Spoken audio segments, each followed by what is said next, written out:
Hello, hello. I seem to have got onto this site today. I couldn't get on a couple of weeks ago. I don't know what happened. Modern technology, I'm not really great at it, but anyway, I hope that you're all well, going through this very strange time that we're all going through. My name is Amanda Samadhi. I am a Reiki Master Teacher, Seiki-M practitioner, energy healer, light worker, plus a consultant for Arbonne. If you could share this, it would be wonderful, because there might just be somebody out there that needs to hear something that I'm going to say. All the things that I'm telling you are things that I have learnt myself. I do a lot of studying, and then I teach other people the things that I have learnt.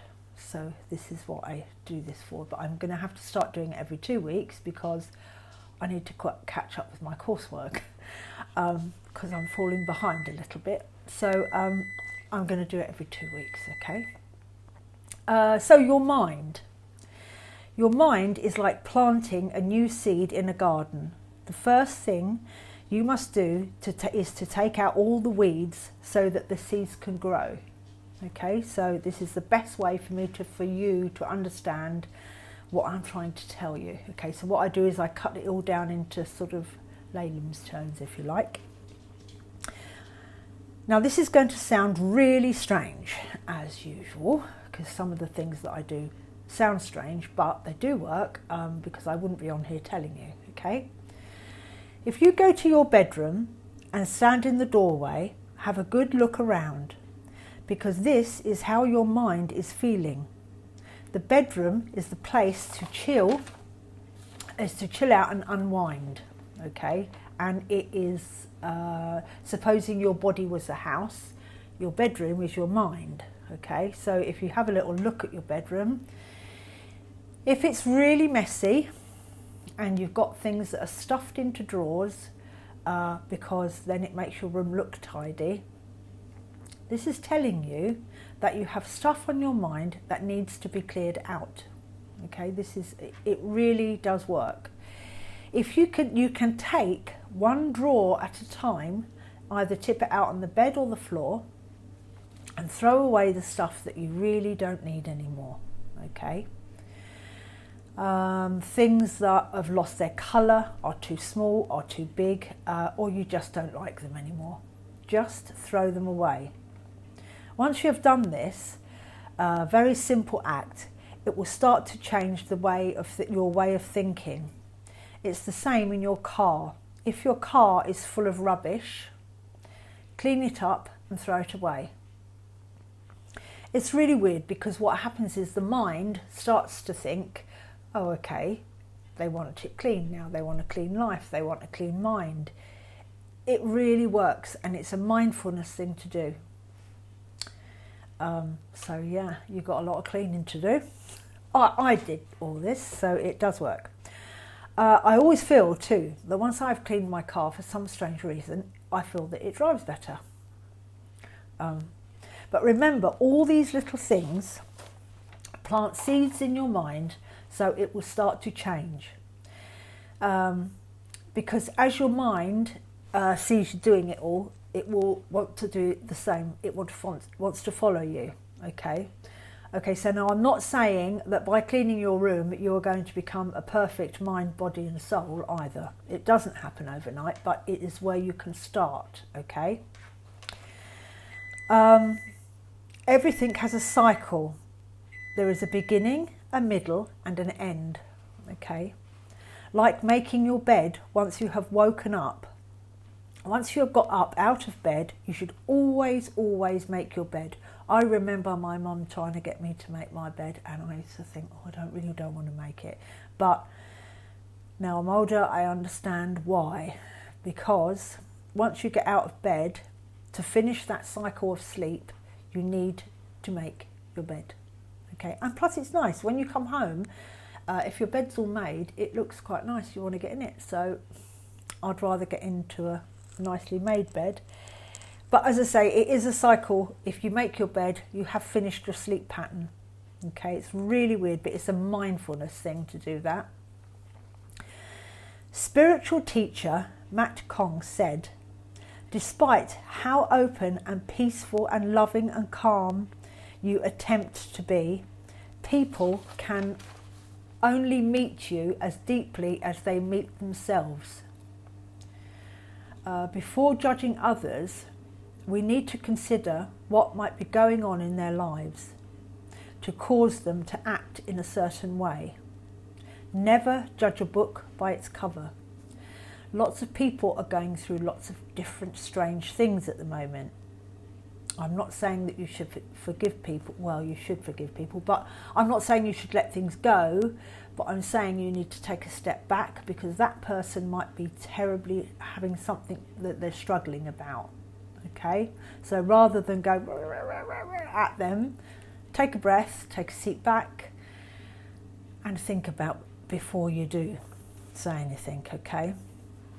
Right, now the next one, I want to teach you how to check in with yourself, because I'm all to do with checking in with the body. And it's all about being in the here and now, okay? It is the most important thing. So the first thing I want you to do is put your toes onto the floor. If you've got your slippers on, take them off. Wiggle your toes on the floor like that, so you can actually feel the floor, okay? Then raise your shoulders up to your ears as much as you can, and then push them down, okay? Because what we do is, as you walk around in the day, you don't realise that your shoulders are coming further and further up. So what you do is, when you get home, put them up and push them down, okay? So now you've got toes on the floor, shoulders up, shoulders down.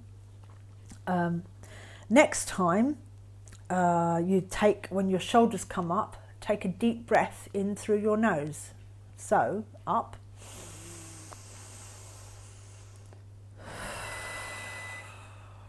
Now, by a deep breath, you breathe in through your nose, feel it go right down into your stomach. This is what you call a deep breath, okay? So you take a very deep breath. Down into your stomach, lift your shoulders, press them down. Now, as you're releasing all this quite hard out of your mouth, this is releasing stagnant energy that has, during the day, has built up in your body, okay? Which it happens to everybody, but you don't take it to bed with you, okay? So you have to wiggle your toes on the floor. It only takes 5 minutes, okay? It will make you feel so different. If you can try and do this every day, it will make such a difference to your life. I really mean that. So wiggle toes on the floor 3 times, so you can get yourself in centre. Then if you put your hand on top of your head, take the breath.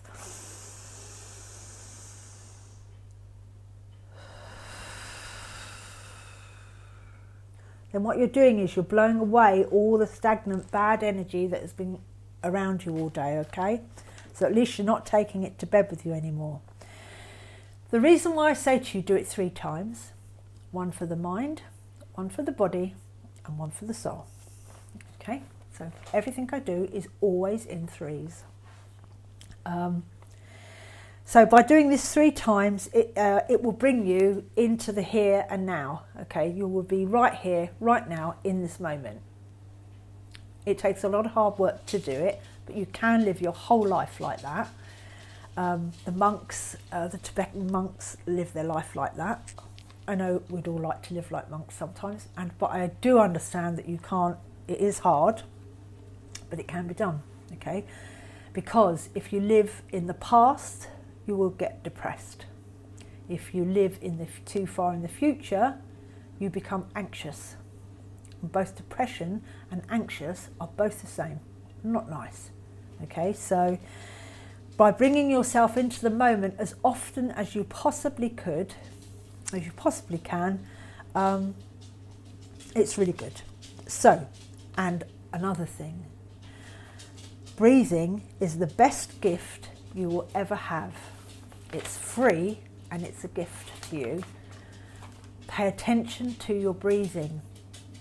Really important. So with the here and now moments, I understand that you think to yourself, right, okay, I've got to go and pick the kids up.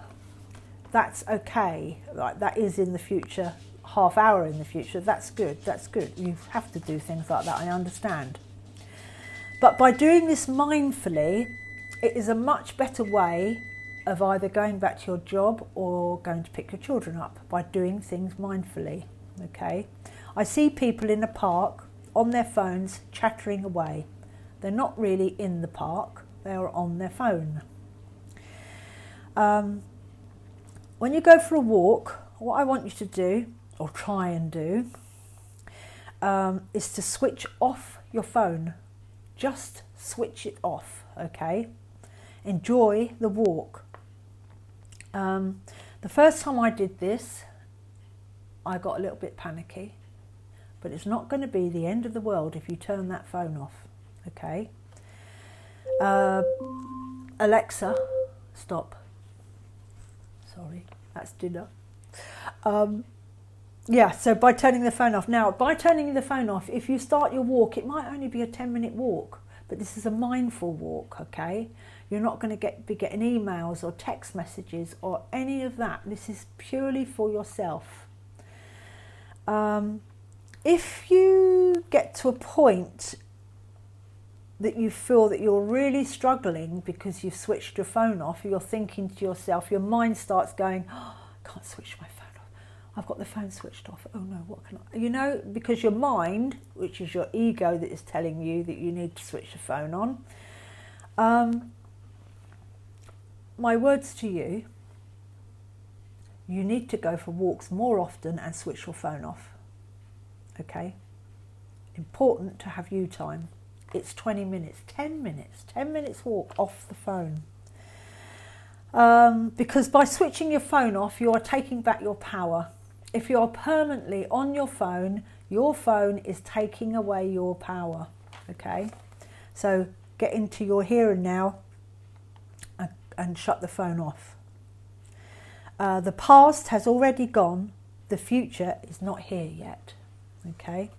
The present moment is your appointment with life, and don't miss it. Very important. Life can be very short, so enjoy it and take in every single moment. There is no way to happiness. Happiness is a way, okay? But to get yourself in that happiness place, it can be quite hard. I see lots of people in my line of work of what I do. I see lots of all different types of people coming to me. I probably see hundreds of people during the course of a day, and I can feel their energies when they come. And some of the energies aren't great, but there's nothing I can't help everybody. But that's why I'm on here, trying to give you little tips to help yourself. Ah, yes, now this next thing is something that I've just been on a little course. I hope I can explain it correctly. A question for you. Are you an innie person or an outie person? Okay? In a relationship. Now then, two different types of person, okay? An innie is in the relationship 24/7. They want to hold hands all the time. They're a little bit insecure, not terribly, but always want to know where you are, who you are with, plus they cannot understand why you don't feel the way that they do. This is an innie person, okay? And when you leave the innie person, they're still in the relationship.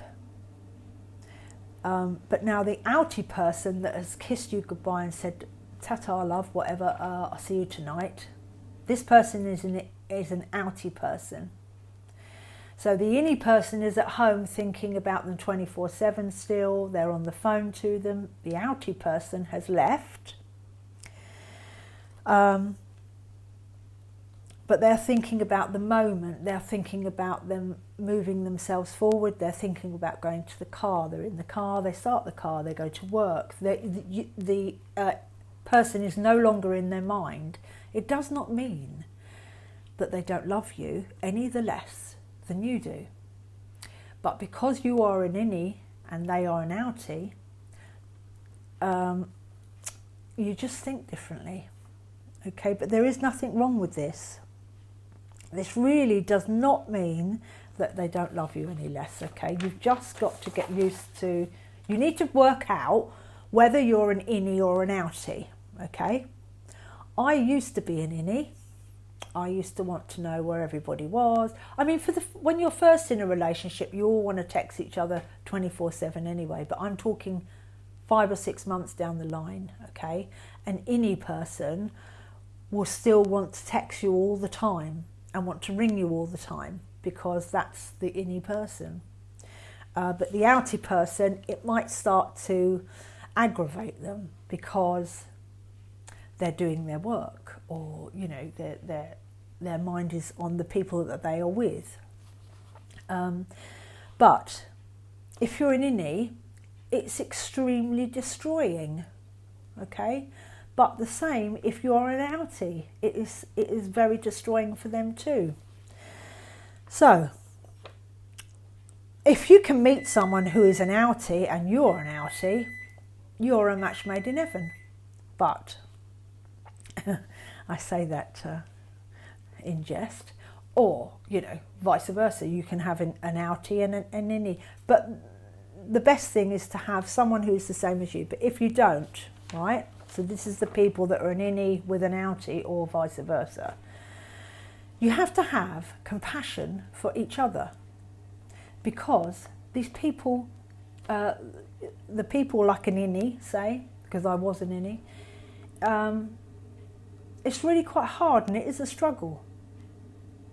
Same for an outie. So you have to sit together and decide, right, I'm an innie, you're an outie, we love each other desperately, so we have to come to you have to have some happy medium, okay? I wish I'd known these things when I was 25.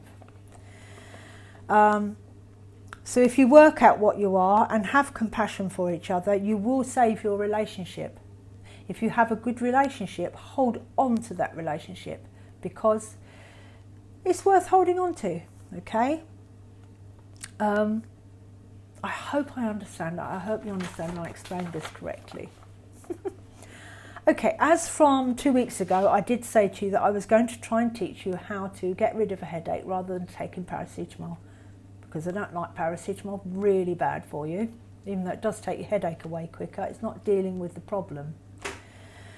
But I understand some people have to take headache pills. But if you could actually use your body will teach you how to get rid of a headache, okay? But you have to have an open mind, and you have to believe that you can do it, okay? So it's like retraining your brain. I've talked to you about this before. So all you do, this is a form of Reiki. What you do is you hold your left hand out, do the shoulder bit, so you're up, down, up, down. You breathe in through your left hand. Hand is open wide like that, okay? You close your eyes. Put your right hand on where the headache is. So somewhere around your head you can feel the headache, unless it's all over your head, which you just put your hand on your head like that. Now what you do, after you've wiggled your toes and up and down your shoulders, you breathe in through your nose, but feel it breathing in through your hand, okay? So you've opened to energy. So what is, you'll breathe, but envision it coming in through this hand and coming out of this hand onto your head. Now, that might sound a bit daft, okay?